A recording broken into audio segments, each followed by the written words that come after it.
বিশেষ একটি ফুটবল সাপোর্টারদের কাছে ছোট্ট একটি অনুরোধ।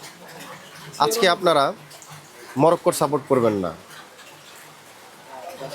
সোশ্যাল মিডিয়ায় একটি কথা বেশ ভাইরাল যে আপনারা নাকি যে দলের সাপোর্ট করেন সেই দল শেষ পর্যন্ত আর টিকে থাকতে পারে না, তারা হেরে যায়, বাদ হয়ে যায়। আরে ভাই, সিরিয়াস হওয়ার কিছু নাই। ফুটবল একটি মজার খেলা, সেখানে ট্রল ট্রল হবে হাসি মুখে আর খেলা হবে মাঠে। সবাই আমরা নিজেদের দলকে সম্মান করি, সাপোর্ট করি।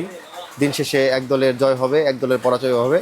কোয়ার্টার ফাইনালের আজকের ম্যাচে মুখোমুখি হবে শক্তিশালী ফ্রান্স বনাম এই বিশ্বকাপের অন্যতম দুর্দান্ত পারফর্মার মরক্কো। কে জিতবে, স্কোর কেমন হবে, কমেন্ট করে জানান। ধন্যবাদ সবাইকে। আল্লাহ হাফেজ।